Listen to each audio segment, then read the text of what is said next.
नमस्कार बंधू भगिनींनो, आपल्या सगळ्यांचं सहर्ष स्वागत आहे स्वास्तिकम या माझ्या चॅनलवर। आज मी आपल्या सगळ्यांसाठी श्रीदेवी भागवत पुराणातील पुढील कथा घेऊन आलेली आहे। सर्व मंगल मांगल्ये शिवे सर्वार्थ साधिके शरण्यं त्र्यंबके गौरी नारायणी नमोस्तुते। सर्व मंगल मांगल्ये शिवे सर्वार्थ साधिके शरण्यं त्र्यंबके गौरी नारायणी नमोस्तुते। नैवेद्यं समर्पयामि नैवेद्यं समर्पयामि नैवेद्यं समर्पयामि।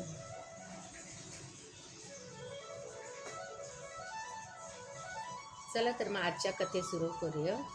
आई देवी भागवती, तुझ्या चरणी एकच प्रार्थना आहे, तुझ्या ज्या कुठल्या भक्तांपर्यंत तुला हे भागवत पोहोचवायचं आहे त्या सगळ्यांपर्यंत माझा व्हिडिओ नक्कीच पोहोचू दे आणि त्यांच्या आयुष्यामध्ये आरोग्य धनसंपदा तू सदा प्रदान कर, हीच तुझ्या चरणी प्रार्थना।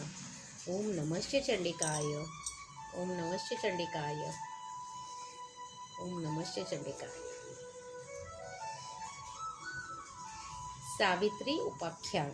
श्री गणेशाय नमः, श्री सरस्वतीभ्यो नमः। नारद म्हणाले, हे प्रभो, आता मला सावित्री उपाख्यान ऐकावा। सावित्री ही श्रुतींना निर्माण करणारी आहे असे ऐकले आहे।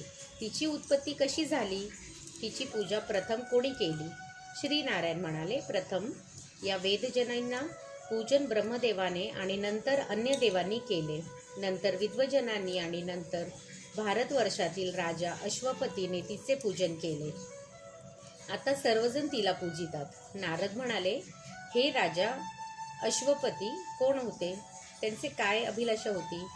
श्री नारायण म्हणाले, हे मुने, अश्वपती मद्र देशाचा राजा होता। तो वैऱ्यांचे बल आणि मित्रांचे दुःख हरण करणारा होता। त्याची राणी मालती लक्ष्मीप्रमाणे होती।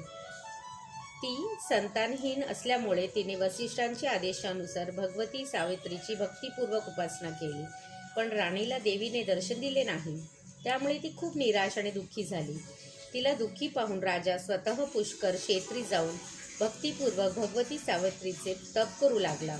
त्याने घोर तप केले तरीही देवीने दर्शन दिले नाही, पण आकाशवाणी झाली की तू गायत्रीचा 10 लाख जप कर। त्यावेळी तेथे पाराशर मुनी आले आणि त्यांनी राजाला गायत्री मंत्राचे महात्म्य, तो केव्हा करावा, कसा करावा हे सर्व सविस्तर समजावून सांगितले आणि ते आपल्या स्थानी निघून गेले। राजाने मग सावित्रीची उपासना केली। तिचे दर्शन त्याला प्राप्त झाले आणि देवीकडून इष्टवरही मिळाला। ज्येष्ठ कृष्ण त्रयोदशीला व्रतस्थ राहून चतुर्दशीला व्रत करावे। हे व्रत 14 वर्षे केले म्हणजे पूर्ण होते। याबरोबर गणेश, सूर्य, अग्नी, विष्णू, शिव आणि भगवती शिवा हिचेही पूजन करावे। ही जगदात्याची वल्लभा, सर्व संपत्ती देणारी, सुखदा आणि शांती स्वरूपा आहे। ही वेदशास्त्रांची साक्षात जननी, वेदबीजरूपा आहे। तिचे ध्यान करावे, षोडोपचारे पूजन करावे। हे माध्यदिन शाखोक्त स्तोत्र सर्व कामना पूर्ण करणारे आहे। श्रीदेवी पर्णमस्तु।